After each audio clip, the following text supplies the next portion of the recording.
Hi everyone, welcome to digital GK classes. तो paper 1 CDP के यहाँ पे क्वेश्चन आंसर डिस्कस करने वाले हैं। डायरेक्ट क्वेश्चन आंसर रीडिंग नहीं होगी और ये आपका डी वाला सीरीज है। ठीक है, देखिए सबसे पहला जो क्वेश्चन पूछा था कि शिक्षण अधिगम प्रक्रिया में व्यस्त और सक्रिय रूप से शामिल महसूस करते हैं जब गतिविधियां उनके संदर्भ में हो।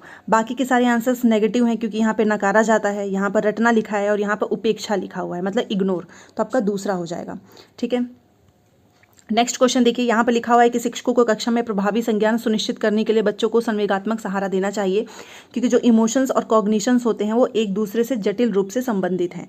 तो इसका भी आपका दोनों ही सही है, ए और बी, और साथ में एक्सप्लेनेशन भी सही है। ठीक है, नेक्स्ट क्वेश्चन देखिए, लिखा हुआ है कि children with learning difficulties typically. तो इस बच्चों को किस में डिफिकल्टीज होगी? एक जैसे दिखने वाले अक्षर और वर्ण को लेकर भ्रम होता है। तो तीसरे का हो जाएगा आपका 4।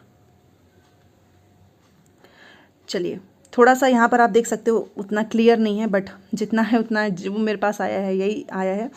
4 देखिए, निम्न में से कौन सा कथन प्रगतिशील शिक्षा में शिक्षक की भूमिका का सबसे अच्छा वर्णन करता है? और ये हो जाएगा आपका तीसरा कि शिक्षक जो है ना एक फैसिलिटेटर होता है।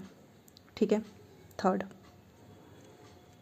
5th देखिए, प्रतिभाशाली बच्चों के संदर्भ में कौन सा सही है? तो इसमें हो जाएगा आपका ये कि प्रतिभाशाली बच्चे निश्चित रूप से अगर देखा जाए एकेडमिक में, सोशल एंड इमोशनल, इन सभी में अगर देखा जाए ना तो वो काफ़ी एक्सेल होते हैं, उत्कृष्टता प्राप्त करते हैं। तो तीसरा। चलो, अब जीन पियाजे का क्वेश्चन है कि जीन पियाजे के अनुसार कौन सी क्षमताएं जो हैं वो आपके प्री ऑपरेशनल स्टेज की विशेषता है?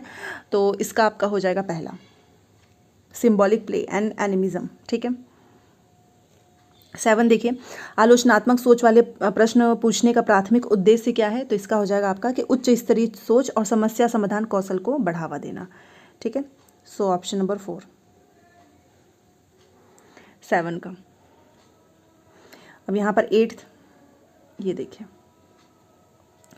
यहाँ पर लिखा है कि हेरिडिटरी जो है ना वो टोटली किसको डिटरमाइन करती है?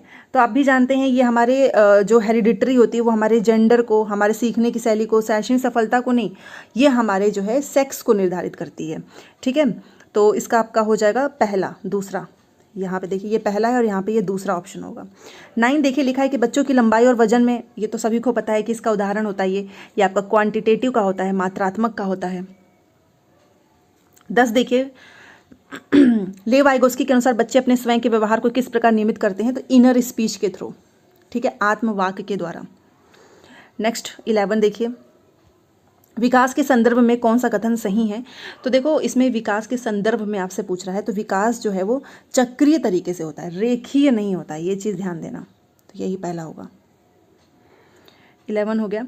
चलिए 12 देखिए, यहाँ पर देखो लिखा है कि कक्षा 5वीं के बच्चों को तैरने और डूबने की अवधारणाओं को पढ़ाने के लिए संरचनावाद में दृढ़ विश्वास रखने द्वारा कौन सी शैक्षणिक दृष्टिकोण अपनाया जाएगा?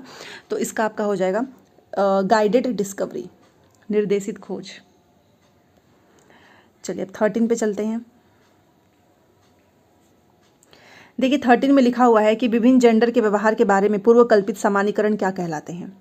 तो ये आपका कहलाएगा जेंडर, इसको एक तरीके से मतलब पूर्व कल्पित बोल रहा है, जो प्री कंसीव्ड जनरलाइजेशन की बात हो रही है, तो ये जेंडर स्टीरियोटाइप है, दूसरा। नेक्स्ट देखो 14, इसमें पूछ रहा है कि समावेशी कक्षा में देखो समावेशी कक्षा आपको पता ही है कि सभी बच्चों की कक्षा की गतिविधियों तक पहुंच है और वे कक्षा की क्रिया में शामिल होते हैं। ठीक है, ये समान पाठ्यचर्या का पालन करती हैं, गलत है, क्योंकि हमको बच्चे के नीड के अकॉर्डिंग हम अपने जो है पाठ्यचर्या में भी चेंजेस करते हैं, सभी के लिए समान नहीं होता है, तो इसीलिए इसका हो जाएगा तीसरा। चलो 15 देखते हैं।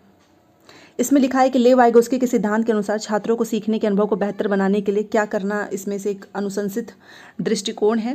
तो इसका हो जाएगा आपका तीसरा कि छात्रों के वर्तमान स्तर पर आधारित उनको उचित समर्थन और मार्गदर्शन के साथ काम प्रदान करना। ठीक है, 16 देखिए, हेंज की दुविधा को पेश किए जाने पर अरुणिमा तर्क देती है कि कानून इन परिस्थितियों के लिए स्थापित नहीं किया गया है, इस स्थिति में दवा लेना वास्तव में सही नहीं है लेकिन यह उचित है। तो इसके अनुसार जो है अरुणिमा नैतिक विकास की कौन सी अवस्था है? तो आपका जो 16 है इसका आंसर हो जाएगा सोशल कंसर्न एंड हाँ, इसका हो जाएगा दूसरा, ठीक है।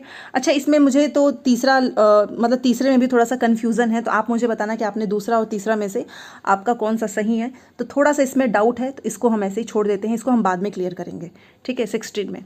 अदरवाइज एक दो लोग गलत कमेंट करने लगते हैं, तो इसलिए इसको हम छोड़ देते हैं, 16 को बाद में इसको देखेंगे। 17 देखिए, गणित में अपने खराब अंकों के बारे में बात करते हुए अभी कहता है कि मुझे अंकों की समझ नहीं है।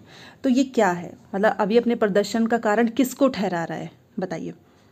तो कहीं ना कहीं वो अपनी योग्यता का अभाव, लैक ऑफ एबिलिटी बता रहा है कि मुझे इसकी समझ नहीं है, पहला। 18 देखिए, 18 में लिखा है कि जबकि कुछ बच्चे 12 महीने की उम्र में बड़बड़ाना और 2 शब्दों का वाक्य बोलना शुरू कर देते हैं और अन्य जो है ना 20 महीने में भी ऐसा नहीं करते हैं। तो ये जो विकासात्मक प्रतिमान है वो केवल सांकेतिक है, व्यक्तिगत बच्चों का विकास काफ़ी भिन्न हो सकता है। तो यहाँ पर क्या है ये एकदम सही है, क्योंकि हर बच्चा जो है ज़रूरी नहीं है कि उसी एज में सब कुछ सीखेगा, और हर बच्चा जो है व्यक्तिगत बच्चों का विकास काफ़ी अलग होता है। तो आपका एक्सप्लेनेशन एंड स्टेटमेंट सही है।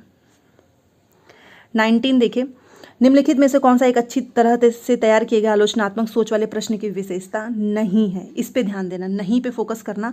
और यहाँ पर देखो तथ्यात्मक जानकारी, ये गलत है और जो गलत है वही हमसे पूछा है, तो तीसरा। देन आप 20 पे देखिए, 20 पे लिखा है कि शिक्षकों को बच्चों के साथ काम करते समय लगातार अपने स्वयं के दृष्टिकोण और पूर्वाग्रहों की जांच करनी चाहिए। समस्या समाधान की प्रक्रिया कार्यात्मक स्थिरता से बाधित है। तो इसका आपका हो जाएगा तीसरा, क्योंकि दोनों सही हैं बट ये व्याख्या एक्सप्लेनेशन सही नहीं है, ठीक है। क्योंकि देखिए ऐसा नहीं कि टीचर को भी अपने आप को जांचना चाहिए, ठीक है, अपने आप के दृष्टिकोण को। और समस्या समाधान की प्रक्रिया कार्यात्मक स्थिरता से बाधित है। The process of problem solving is hindered by the functional fixedness. तो अगर देखा जाए तो इंडिविजुअली करेक्ट है बट एक्सप्लेनेशन सही नहीं है, तो इसका तीसरा। 21 देखिए, विविध सांस्कृतिक पृष्ठभूमि से छात्रों की जरूरत को पूरा करने के लिए कक्षा शिक्षण को सांस्कृतिक रूप से उत्तरदायी होना चाहिए। कक्षा में समता केवल मानकीकृत पाठ्यचर्या व आकलन के द्वारा सुनिश्चित की जा सकती है। तो आप समझ सकते हो कि ये तो हो ही नहीं सकता है, क्योंकि मानकीकृत आ चुका है एक, बस ये सही है। तो ऑप्शन नंबर 4। हार्वर्ड गार्डनर से रिलेटेड क्वेश्चन पूछा है, ये देख सकते हैं आप कि बुद्धि की अवधारणा का निहितार्थ है, तो इनके अकॉर्डिंग क्या होगा। तो देखिए जो है अलग अलग आयामों से लोगों की अलग अलग योग्यताएं होती हैं, ये होगा 22 का तीसरा, ठीक है, 22 का तीसरा हो जाएगा। अब हम चलते हैं 23 पे। यहाँ पर देखिए 23 में इसमें लिखा है कि कौन सी सार्थक सीखने के लिए एक प्रभावी स्मृति तकनीक नहीं है, और वो होगा रटना। रटना नहीं है। नेक्स्ट क्वेश्चन है कि अवधारणा के निरूपण का कौन सा क्रम बच्चों की संज्ञानात्मक क्षमताओं के उत्तरोत्तर विकास के अनुसार है। तो आपका 24 का हो जाएगा दूसरा, क्रिया आधारित, छवि आधारित, संकेत आधारित, ठीक है। अब आप यहाँ पर 25 देखिए, इस 25 में लिखा है कि शिक्षकों को कक्षा में प्रश्न पूछने पर ध्यान देना चाहिए और निर्देश देने के बजाय उन्हें प्रश्न पूछने के लिए प्रोत्साहित करना चाहिए। बाल केंद्रित शिक्षा शास्त्र का अर्थ है कि कक्षा में बच्चों की आवाज़ को महत्व दो और उनके प्रतिभागी को आप सुनिश्चित करें। तो इसमें ना दोनों ही सही हैं और एक्सप्लेनेशन भी सही है, दूसरा। 26 देखिए, जागृति को पता चल गया है कि उसका कुत्ता जो है वो रस्टी एक गोल्डन रिट्रीवर है। जब वह एक और कुत्ते को देखती है तो इस रस्टी जैसा दिखता है लेकिन एक अलग नस्ल का है, तो वह उसे भी जो है कुत्ता ही समझती है। तो जीन पियाजे के संज्ञानात्मक विकास के सिद्धांत के अनुसार यह किसको प्रदर्शित कर रहा है, तो ये प्रदर्शित कर रहा है आपका एसिमिलेशन को, समायोजन। नेक्स्ट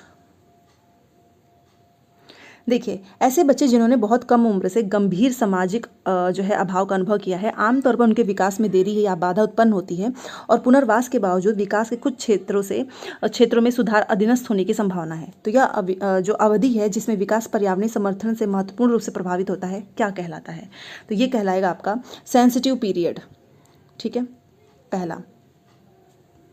नेक्स्ट क्वेश्चन जो है ऑटिज्म से रिलेटेड पूछा था ये, क्योंकि दोहराव व बारंबार किए जाने वाला व्यवहार किसकी विशिष्ट पहचान होती है, तो ये आपका होता है ऑटिज्म का। उसमें आप एक ही काम को बार बार करते हैं, ठीक है। तो ये आपका 28 का दूसरा। नेक्स्ट देखिए 29, और यहाँ पे ये हमारा कंप्लीट हो जाएगा। 29 में लिखा है कि कौन सा निरंतर और व्यापक मूल्यांकन का समर्थन करेगा। तो देखो मानकीकृत हो ही नहीं सकता है। और पोर्टफोलियो, सर्वश्रेष्ठ कार्य पोर्टफोलियो में तो हम सारे काम को लिखते हैं, बस एक बेस्ट काम को नहीं लिखते हैं। तो ये हो जाए आपका growth and learning process portfolio, ये हो जाएगा इसका तीसरा, सही। 30 देखिए कि सामाजिक रचनाविदों के अनुसार अधिगम की प्रक्रिया के बारे में कौन सा कथन सही है। तो ये हो जाएगा आपका पहला कि अधिगम जो है अर्थ निर्माण की एक सामाजिक प्रक्रिया है। और यहाँ पर आपने देखा कि हम लोगों ने पूरे 30 क्वेश्चंस कर लिए हैं। इसके बाद आपको हिंदी, इंग्लिश, संस्कृत का भी मिलेगा, तो चैनल को सब्सक्राइब कर लीजिएगा ताकि आपको सारे आंसर्स मिलते रहें।